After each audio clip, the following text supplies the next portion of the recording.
you take a picture for the number, sir? 54.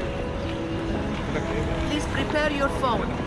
Prepare your camera to take a picture for the number. So you know which carriage you will be back with. And don't go back without telling us. So we are sure that you left. Okay? The cab?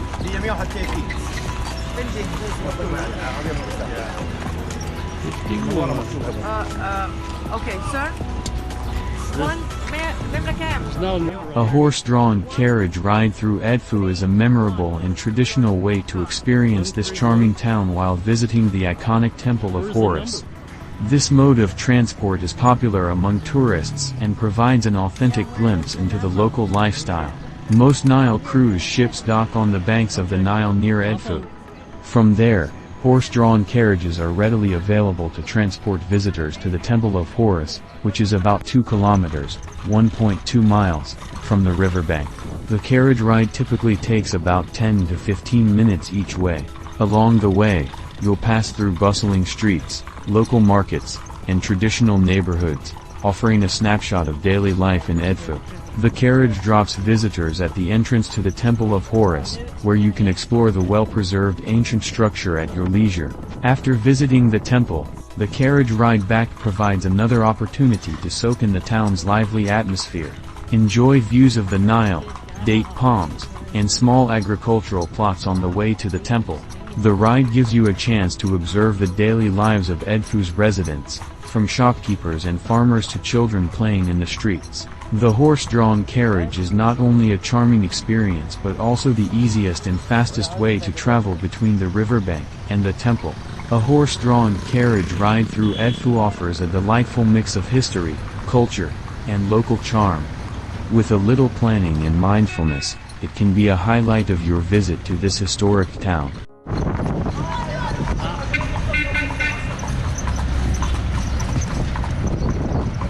They were trash collectors.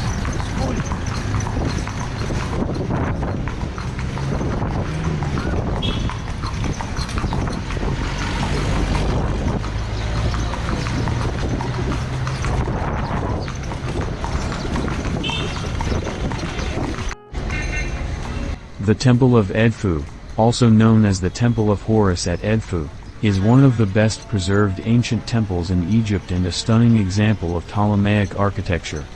Located on the west bank of the Nile between Luxor and Aswan, it was dedicated to Horus, the falcon-headed god of the sky, protection, and kingship.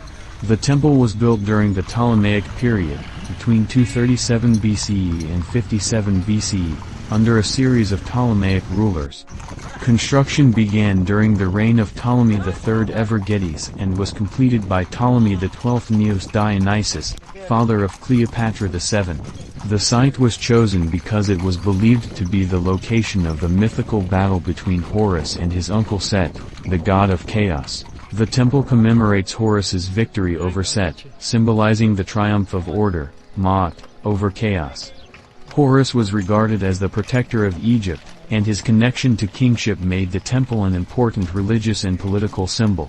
Edfu was a major cult center for Horus, and the temple hosted elaborate ceremonies and festivals, including the sacred marriage festival of Horus and Hathor, which linked Edfu to the nearby temple of Hathor at Dendera. The Temple of Edfu is the second largest temple in Egypt, after Karnak, and covers an area of about 70,000 square feet. It follows the traditional Egyptian temple layout, with pylons, courtyards, hypostyle halls, and a sanctuary. The temple's entrance is marked by an imposing 36-meter-tall pylon adorned with reliefs depicting Ptolemaic pharaohs smiting their enemies in the presence of Horus. A large open courtyard just past the pylon served as a gathering place for the public during religious festivals. The hypostyle hall features 12 massive columns and is decorated with elaborate reliefs showing the king making offerings to Horus and other gods. The sanctuary houses a granite shrine that once held a statue of Horus. This sacred space was the focal point of the temple, reserved for priests. The temple walls are adorned with some of the most detailed and well-preserved hieroglyphic texts in Egypt. These inscriptions include mythological stories of sanctuary of Horus and Set, Ritual texts detailing ceremonies performed in the temple, calendars of festivals and offerings. As a symbol of divine kingship, the Temple of Edfu reinforced the connection between the Ptolemaic rulers and Horus, legitimizing their rule in the eyes of the Egyptian people. The inscriptions on the walls have preserved a wealth of information about Ptolemaic religious practices, temple rituals, and the mythological role of Horus. After the rise of Christianity, the Temple of Edfu was abandoned, and its religious significance waned. Parts of the temple were buried under sand and silt from the Nile. In the 19th century, French archaeologist Auguste Mariette excavated the temple, revealing its remarkably preserved state.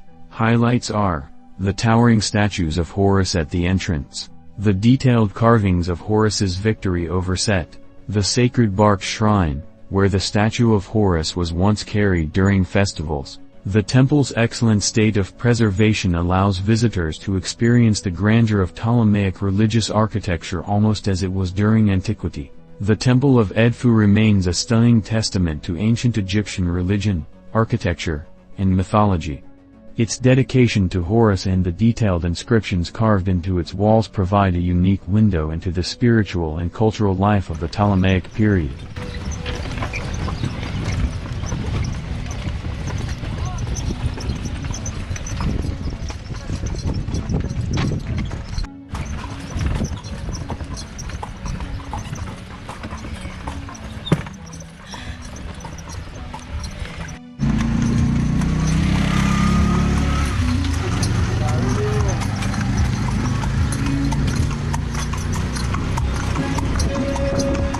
In Cairo, a cosmopolitan city, you'll see a mix of traditional and Western styles.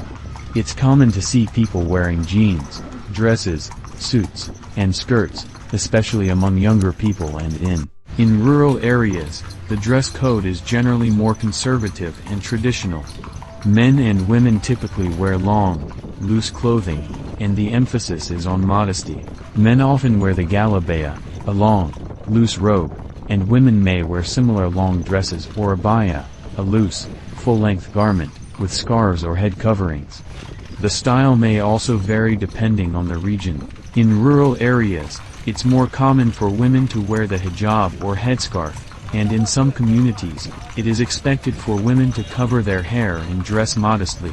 Since rural life often involves farming or labor, the clothing tends to be practical, durable, and more suited to outdoor activities. Religious practices, particularly Islam, play a significant role in shaping the dress code in both settings, with variations based on personal, family, or community beliefs.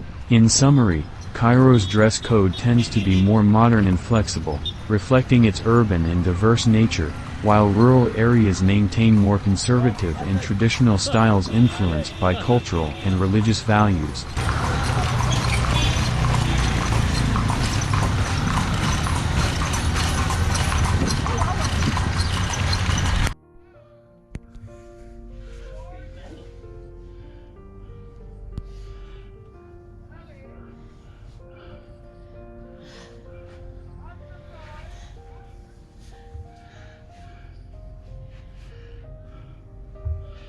This guy's